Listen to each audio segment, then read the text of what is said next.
Hello friend, this is Sivendra Pandey. Today I welcome you all in our channel Galaxy Candid Educations. Today we all are going to revise the summary of chapter first, chemical reaction. तो चलिए chapter first की summary जान ले science की class 10th की। तो summary जानने से पहले हम आपको एक बार याद दिला देना चाहते हैं, मैं बहुत दिन बाद ये वीडियो बना रहा हूँ, तो थोड़ा सा मेरे एग्जाम्स चल रहे थे, तो एग्जाम्स की वजह से मैं वीडियो नहीं बना पा रहा था। तो अब मैं वीडियो बनाना शुरू कर दे रहा हूँ। आप लोग इस वीडियो को लाइन टू लाइन देखिए और समझ में आपको आ जाएगा। मैं इसमें शॉर्ट समरी बताऊंगा, जल्दी से जल्दी आपको बड़े से बड़ा टॉपिक छोटे से लाइन में समझा दूंगा, जिससे कि आपका डाउट क्लियर हो जाएगा। तो आइए इस वीडियो को शुरू करते हैं, पर उसको शुरू करने से पहले एक बार फिर से याद दिला देना चाहता हूँ, प्लीज़ हमारे चैनल गैलेक्सी कैंडिड एजुकेशन को सब्सक्राइब करें और इस वीडियो को लाइक करना तो ना भूलें। तो आइए अपना वीडियो शुरू करते हैं। तो चैप्टर फर्स्ट शुरू करते हैं। Chapter first chemical reaction and equation. तो चैप्टर को शुरुआत में लिखा है कि we have already learn about the physical and chemical change of a matter in our previous chapter.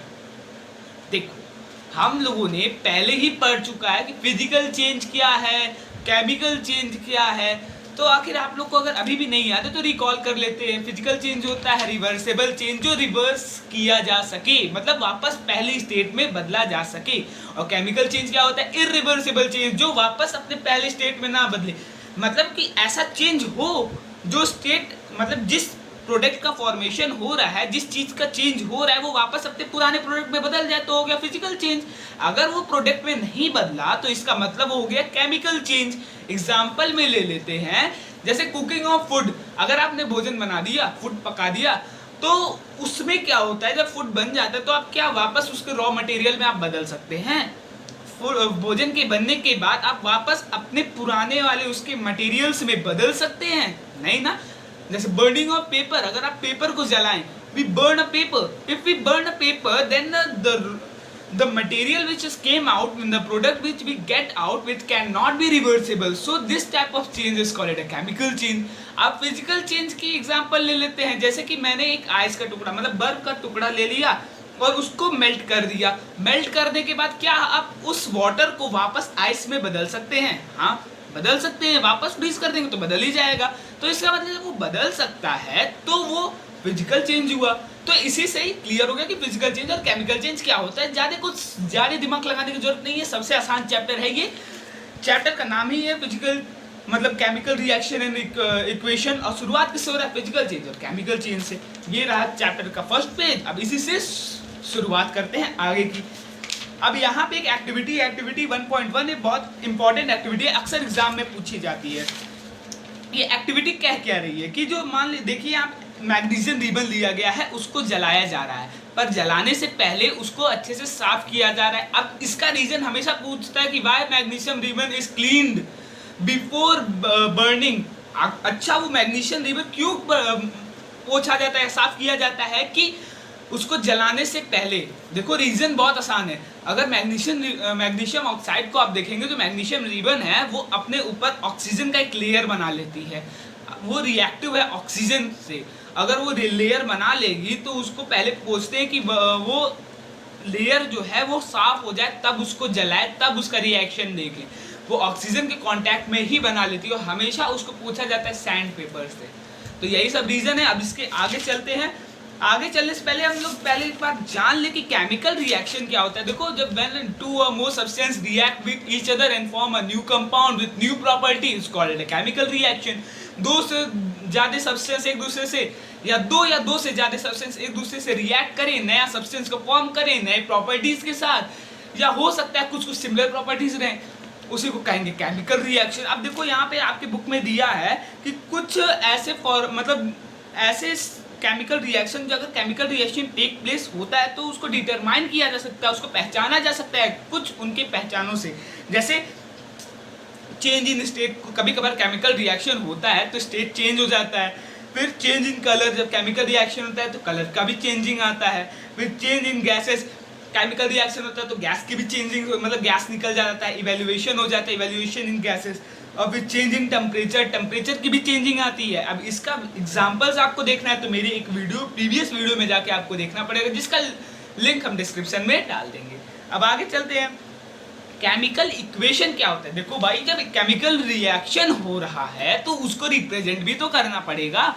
उसी केमिकल रिएक्शन को रिप्रेजेंट अगर हम करेंगे वर्ड्स के फॉर्म में तो वो हो गया केमिकल रिएक्शन। सिंपली, ज्यादा कुछ नहीं समझना है इसमें, बस यही है कि केमिकल रिएक्शन को रिप्रेजेंट करना वर्ड के फॉर्म में ही केमिकल इक्वेशन कहलाता है। अब बात करते हैं नेक्स्ट टॉपिक की, राइटिंग अ केमिकल इक्वेशन। अरे वही केमिकल इक्वेशन को अगर हम वर्ड के फॉर्म में कर दे, थोड़ा और सिंपल बना दे, उसी को हम लोग कहेंगे writing a chemical equation. Chemical equation को हम लोग वर्ड्स यानी सिंबल के फॉर्म में लिखेंगे। और फिर आगे चलते बैलेंस्ड केमिकल इक्वेशन। अब देखो क्लास नाइन्थ में हम लोगों ने पढ़ा था ना law of conservation of mass, that mass can neither be created nor be destroyed with any chemical reaction. देखो मास को हम लोग ना बना सकते हैं ना मिटा सकते हैं किसी भी केमिकल रिएक्शन से। उसी चीज को फॉलो कराना है। मान लो केमिकल रिएक्शन हुआ तो law of conservation of mass को फॉलो कराने की, जो मास को हम लोग बना नहीं सकते ना मिटा सकते हैं, तो इसका मतलब जो LHS मतलब लेफ्ट हैंड साइड है और राइट हैंड साइड है, दोनों का मास इक्वल होना चाहिए। देखिए एक टॉपिक मिसिंग हो गई थी अभी तक। जो कोई भी रिएक्शन होता है, जो प्लस वाला साइड होता है उसको हम लोग रिएक्टेंट कहेंगे, और जो राइट वाला साइड होता है उसको हम लोग कहेंगे प्रोडक्ट, मींस LHS को रिएक्टेंट, तो देखो RHS को। इस law of conservation of mass को फॉलो करवाने के लिए जो बैलेंस केमिकल इक्वेशंस होते हैं उसमें जो प्रोडक्ट साइड में जितने भी आपके एटम्स हैं उतने ही एटम्स आपके रिएक्टेंट साइड में भी होने चाहिए। मींस LHS और RHS में इक्वल एटम होने चाहिए, तभी वो इक्वेशन बैलेंस होता है।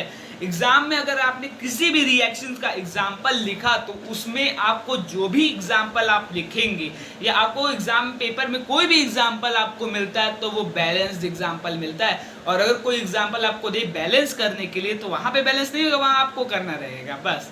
अब आगे चलते हैं नेक्स्ट टॉपिक पे। हमारा नेक्स्ट टॉपिक है types of chemical reactions. Chemical reactions के सारे टाइप्स के बारे में इस टॉपिक में बताए जाएंगे। तो चलिए टाइप्स ऑफ केमिकल रिएक्शन भी समझ लें, ये और आसान टॉपिक है। पहला है कॉम्बिनेशन केमिकल रिएक्शन। देखो जो केमिकल रिएक्शन होता है जैसे A+B = AB, ऐसे हम लोग को पढ़ना है। मतलब इस रिएक्शन में जो दो सब्सटेंस होते हैं वो कंबाइन करते हैं, रिएक्शन करते हैं, मींस कंबाइन करके रिएक्शन करते हैं। एग्जाम्पल में आपका यहाँ पे दिया है calcium oxide react with water to produce slaked lime, means calcium hydroxide to release a large amount of heat energy. देखो जो कैल्शियम ऑक्साइड है मींस CaO, वो रिएक्ट करेगा वाटर के साथ मींस H2O, क्या प्रोड्यूस करेगा स्लैग्ड लाइम, क्या CaOH का होल ट्वाइस। देखो यहाँ पे ये रिएक्शन कर रहा है, क्यों कर रहा है? जब कॉम्बिनेशन हो रहा है, दो एलिमेंट्स का कॉम्बिनेशन हो रहा है, दो कंपाउंड का कॉम्बिनेशन हो रहा है, दो मॉलिक्यूल्स का कॉम्बिनेशन हो रहा है। देखो कॉम्बिनेशन किसी भी चीज का हो सकता है, कॉम्बिनेशन होगा नया सब्सटेंस का फॉर्मेशन भी होगा। देखो इसमें जरूरी नहीं कि हर जगह हीट एनर्जी रिलीज हो, पर कॉम्बिनेशन तो जरूर होगा। इतना ही आप समझ लीजिए कि केमिकल कॉम्बिनेशन केमिकल रिएक्शन क्या होता है। Those reaction in which two और more substance combine with each other to form a new compound is called a combination chemical reaction. अब आगे चलते हैं नेक्स्ट केमिकल रिएक्शन पे। अगला केमिकल रिएक्शन है हमारे तो डिकम्पोजिशन केमिकल रिएक्शन। देखो just opposite combination chemical reaction का just opposite decomposition chemical reaction. इसमें क्या होता है, कोई भी आपको कंपाउंड दे देगा, कोई भी एलिमेंट्स दे देगा, उसको कह देगा मतलब वो उसको तोड़ देगा किसमें प्रेजेंस ऑफ हीट एनर्जी में। इसमें हीट एनर्जी जरूरी है, अगर आप हीट एनर्जी किसी भी सब्सटेंस को प्रोवाइड करें तो वो टूट जाएंगे इसके अकॉर्डिंग। तो एग्जांपल में इसने दिया है FeSO4 को अगर उसने हीट प्रोवाइड किया है तो Fe2O2 plus SO4 plus SO3। देखो इसमें हीट प्रोवाइड करने पे डिफरेंट एलिमेंट में टूट रहे हैं, मींस AB = A+B। जो AB है वो टूट गया A+B में, यहाँ पे डिकम्पोज हो रहा है, टूट जा रहा है, तो इसी को कहेंगे डिकम्पोजिशन केमिकल रिएक्शन। अब अगला चलते हैं कि छोटे छोटे मीनिंग में आसान हिंदी लैंग्वेज में आपको समझा के इसको क्लियर कर दे रहा हूँ जिससे कि आपका टॉपिक आसान हो जाए। अब आगे चलते हैं डबल डिस्प्लेसमेंट पे पहले चलते हैं। डिस्प्लेसमेंट केमिकल रिएक्शन, इसमें क्या होता है, एक रिएक्टिविटी सीरीज है, आपका 3rd चैप्टर में है वो चार्ट, उससे आप देख लेंगे कि इसमें आपको वो चार्ट अगर आपको याद हो गया तो डिस्प्लेसमेंट केमिकल रिएक्शन आपके लिए बाएं हाथ का खेल हो जाएगा।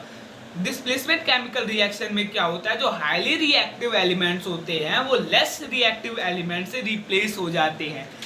यही होता है डिस्प्लेसमेंट केमिकल रिएक्शन। अब इसमें क्या होता है, जैसे कि एग्जांपल ले लेते हैं, Fe+CuSO4 Fe+CuSO4 gives out FeSO4+Cu। देखो आयरन जो होता है वो कॉपर से हाईली रिएक्टिव होता है, पर यहाँ पे देखो कॉपर पहले रिएक्टेंट में देख ले, कॉपर के साथ SO4 था, पर जब प्रोडक्ट में आया तो जो कॉपर होता है वो आयरन से कम रिएक्टिव होता है, तो कॉपर डिस्प्लेस हो गया, आयरन ने कॉपर की जगह ले ली, तो क्या हो गया FeSO4। अब आगे चलते हैं डबल डिस्प्लेसमेंट केमिकल रिएक्शन, मतलब डबल डिस्प्लेसमेंट केमिकल रिएक्शन में। इस रिएक्शन में क्या होता है, जो दोनों आयनिक कंपाउंड होते हैं, मतलब आयनिक कंपाउंड होते हैं, वो आपस में डिस्प्लेस करते हैं, इधर से उधर मूवमेंट करते हैं। इसमें सिंपल है, यही डिफिनेशन है, the movement of ionic compound is called a double displacement chemical reaction, means displacement of ionic compound is called double displacement chemical reaction. देखो इसमें दो डिस्प्लेसमेंट होगी, दो कंपाउंड की डिस्प्लेसमेंट होगी। अब ऑक्सीडेशन और रिडक्शन, देखो बुक में हम लोग के दिया है कि इस बुक में आपको ओल्ड थ्योरी पढ़ाई गई है, इसमें दो थ्योरी होती है, ओल्ड थ्योरी और मॉडर्न थ्योरी, तो हम लोग इसमें ओल्ड थ्योरी पढ़ेंगे। तो ऑक्सीडेशन केमिकल रिएक्शन इसमें क्या होता है, देखो according to the old theory either addition of oxygen और removal of hydrogen is called oxidation chemical reaction. ऐसे रिएक्शन में जिसमें ऑक्सीजन का एडिशन हो जाए तब भी वो ऑक्सीडेशन केमिकल रिएक्शन है, अगर हाइड्रोजन का रिमूवल हो जाए तब भी वो ऑक्सीडेशन केमिकल रिएक्शन है। अब आगे चलते हैं रिडक्शन केमिकल रिएक्शन में। रिडक्शन केमिकल रिएक्शन क्या होता है, इसमें जस्ट उसका opposite, either according to the old theory either addition of hydrogen और रिमूवल ऑफ ऑक्सीजन। इसमें अगर रिमूवल ऑफ ऑक्सीजन हो जाए तब भी रिडक्शन केमिकल रिएक्शन है, और एडिशन ऑफ ऑक्सीजन हो जाए तब भी रिडक्शन केमिकल रिएक्शन है। अब आगे चलते हैं कोरिजन और रेंसिडिटी। देखो oxidation of all the metals and non metals are called rancidity. देखो मेटल और नॉन मेटल दोनों में से कोई भी जिसका भी ऑक्सीडेशन हो जाए उसी को रेंसिडिटी कहेंगे, उसी प्रोसेस को हम लोग रेंसिडिटी कहेंगे। जैसे रस्टिंग ऑफ आयरन, लोहे में मुर्चा लगता है मीन्स रस्ट होता है, तो उस प्रोसेस को रस्टिंग कहेंगे, ब्राउन कलर का हो जाता है लोहा, वही एक प्रोसेस हो गया कोरिजन, उसी को कोरिजन भी कहेंगे। अब कहीं पूछ लेता है आयरन को प्रिवेंट कैसे किया जाए रस्टिंग के लिए, तो ये भी सिंपल है, कलर कर देंगे तो भी आयरन प्रिवेंट हो जाएगा। ऐसे ही करके हम लोग सब कुछ कर सकते हैं। ऐसे ही आपका कोरिजन भी है, कोरिजन का प्रिवेंशन भी आप आयरन के एग्जाम्पल को देके लिख सकते हैं। अब आगे चलते हैं रेंसिडिटी। रेंसिडिटी क्या होता है, aerial oxidation of any food is called a rancidity. Aerial oxidation food का हम लोग रेंसिडिटी कहेंगे।